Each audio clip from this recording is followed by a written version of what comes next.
সকাল সকাল উঠেই জানলাটা খুলে দিলাম, সুন্দর একটা বাতাস আসে। আর আম্মুর জন্য একটা ডিম সিদ্ধ করতে নিলাম। রুমে এসে দেখি আমার সোনামণি সে এখানে কি করছো? খেলনা খুঁজতেছে। এখন বলতেছে বিস্কিট খাবে সে। আমি বললাম তুমি তো পাবা না, তাই আমি দিতেছি। এখন বলে সে নাকি খুলবে, এটা আমাকে খুলতে দেবে না। দাও আমি খুলে দেই।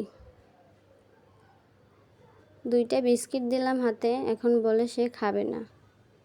যখন যা মন চায় তাই করে।